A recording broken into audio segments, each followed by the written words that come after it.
Hello everyone, welcome to Saroj Mishra YouTube channel में। YouTube channel पर आप सभी का बहुत बहुत स्वागत है। Nuclear power corporation of India limited Bharat सरकार का उद्यम government of India enterprise NPCIL से रिक्रूटमेंट नोटिफिकेशन रिलीज हुई है। अलग अलग टाइप के पोस्ट्स हैं।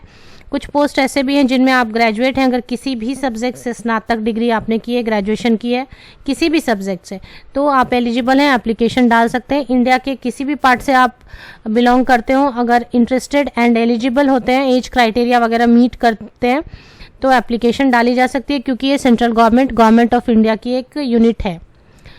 परमानेंट पोस्ट है, सैलरी अच्छी ऑफर होती है। यहाँ पर कई सारे एक्स्ट्रा अलाउंसेस दिए जाते हैं। चलिए आगे बढ़ते हैं पूरी डिटेल्स के लिए ऑफिशियल वेबसाइट पर।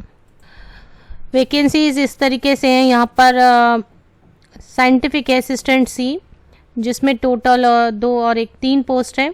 नर्स के लिए टोटल 2 पोस्ट हैं। असिस्टेंट ग्रेड 1, इसमें HR, F&A, C&MM, ये 3 अलग अलग हैं। असिस्टेंट ग्रेड 1 में इसमें कोई भी ग्रेजुएट है तो एप्लीकेशन डाल सकते हैं। तो 2, 13 एंड 11 13, 11 एंड 4 पोस्ट है असिस्टेंट ग्रेड 1 के लिए। और स्टेनो ग्रेड 1 के लिए टोटल 9 पोस्ट है। जो यहाँ पर एज लिमिट है वो यहीं पर लिखी हुई है, एज क्राइटेरिया। साइंटिस्ट जो पोस्ट है साइंटिफिक असिस्टेंट C की, उसमें 18 minimum and maximum 35 years age है। नर्स के लिए minimum 18 and maximum 30 years. Assistant grade 1 के लिए और स्टेनो ग्रेड 1 के लिए टोटल यहाँ पर 10 और 20, 30, 37 पोस्ट है। 37 पोस्ट के लिए 21 years minimum and maximum 28 years होनी चाहिए अपर एज लिमिट। और गवर्नमेंट ऑफ इंडिया नॉर्म्स के हिसाब से अपर एज लिमिट में जो रिलैक्सेशन मिलती है ST SC कैंडिडेट्स के लिए, OBC candidate and other candidates के लिए, वो यहाँ पर भी लागू हो रही है। Click here to know how to apply. Actually इसकी मेन वेबसाइट अलग है, ये मेन वेबसाइट है, यहाँ से मैंने एडवर्टीजमेंट ली और उस एडवर्टीजमेंट पर ये एडवर्टीजमेंट ओपन करने पर एक और लिंक मिली जिससे मैं यहाँ पर पहुँची हूँ। तो इसीलिए आप भी वेरीफाई कर लें अच्छी तरीके से। तो 2 अलग अलग मीन्स लिंक दी हुई है। यहाँ पर आएंगे तो आपको स्पेसिफिकली ये एडवर्टीजमेंट की डिटेल, फिर यहाँ से आप इसके लिए एप्लीकेशन वगैरह डाल सकेंगे। जहाँ तक सवाल है एप्लीकेशन फ़ी का, मैंने एडवर्टीजमेंट डाउनलोड की, यहाँ पर कहीं भी मुझे एप्लीकेशन फ़ी मेंशन की हुई नहीं नज़र आई, इसलिए मैंने लिखा है नो एप्लीकेशन फ़ी। अगर अप्लाई करते वक्त आपको लगे कि एप्लीकेशन फ़ी मांगी जा रही है तो मुझे बताएं कमेंट सेक्शन में, मैं थंबनेल में चेंज कर दूंगी। लेकिन कहीं पर भी एडवर्टीजमेंट में फ़ी मेंशन नहीं किया। पहले हिंदी में लिखा है एडवर्टीजमेंट को और फिर नीचे पेज नंबर 15 से इंग्लिश में मेंशन किया गया है। तो जो भी जिस लैंग्वेज में कंफर्टेबल है, हिंदी या इंग्लिश में, वो चेक कर सकते हैं। तो मैं पेज नंबर 15 पर डायरेक्टली आई हूँ क्योंकि यहाँ पर इंग्लिश में है और सभी को समझ आएगी ये लैंग्वेज। अभी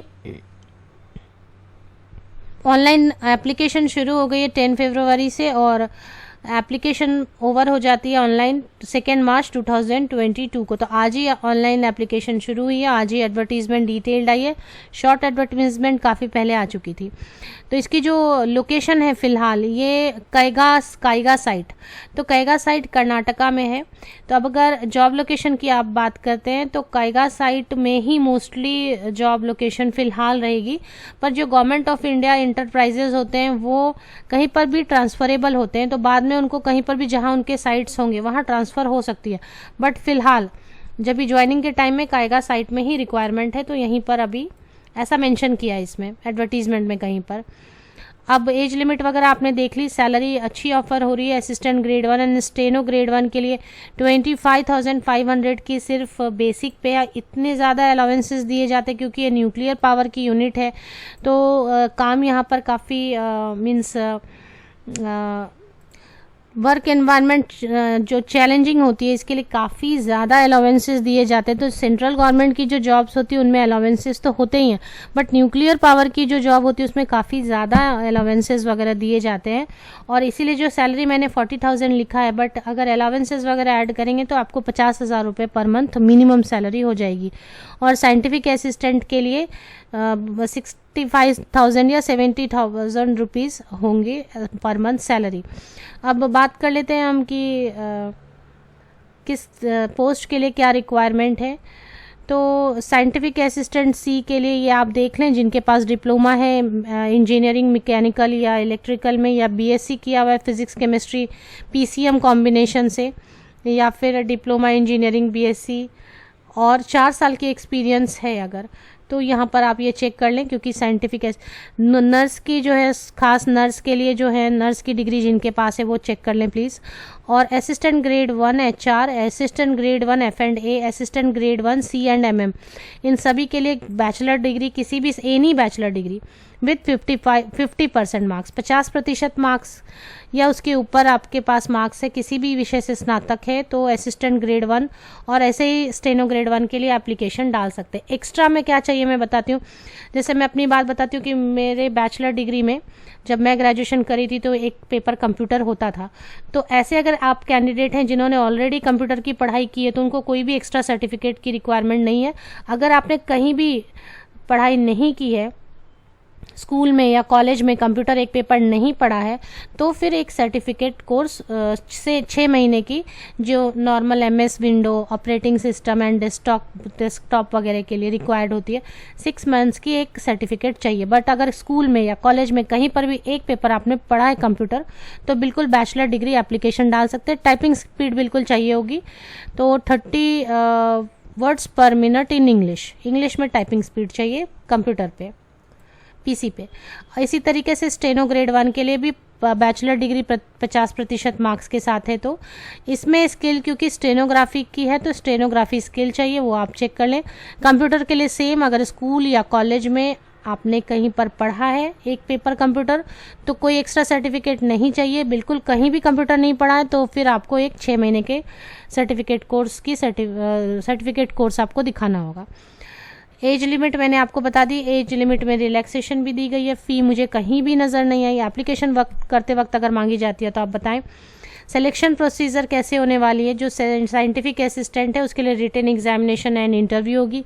नर्स के लिए रिटन एग्जामिनेशन और स्किल टेस्ट होगी। असिस्टेंट पोस्ट के लिए और स्टेनो पोस्ट के लिए रिटन एग्जामिनेशन, प्रीलिम्स और एडवांस 2 पार्ट में होगा। पहले प्रीलिम्स होगा, फिर एडवांस होगा और स्किल टेस्ट भी होगी। इसके बाद और कुछ डिटेल अगर है तो सिलेक्शन प्रोसेस, तो ये सिलेक्शन प्रोसेस बताया गया है। अब जो सबके लिए प्रीलिम्स में कैसा रहेगा, तो नॉर्मल जो रहता है maths, science, general awareness, normal जो रीजनिंग, मैथ्स, लॉजिक वगैरह रहता है वो यहाँ पर आपको रहेगा। कंप्यूटर की knowledge, English, computer, current affair, general knowledge, ये सारी चीज़ें, reasoning, critical reasoning, quantitative aptitude, तो सबके लिए थोड़ा थोड़ा अलग है। बट बेसिकली जो कॉम्पिटिटिव एग्जामिनेशन के लिए कैंडिडेट्स प्रिपरेशन करते रहते हैं वैसे ही कुछ रहेगा। स्किल टेस्ट तो आपकी अगर स्टेनोग्राफर के लिए है तो स्टेनोग्राफी की स्किल टेस्ट होगी, अगर टाइपिंग के लिए है तो टाइपिंग की स्किल टेस्ट होगी। तो मैं आपको दोनों लिंक्स प्रोवाइड कर देती हूँ। ये है जहाँ से आप एप्लीकेशन डाल सकेंगे और इसकी मेन वेबसाइट है, ये भी मैं आपको लिंक प्रोवाइड कर देती हूँ। इसी वीडियो के डिस्क्रिप्शन बॉक्स को स्क्रॉल डाउन करके नीचे तक चेक करें, मैं दोनों लिंक आपके लिए प्रोवाइड कर देती हूँ। आप सभी को best wishes, thank you very much.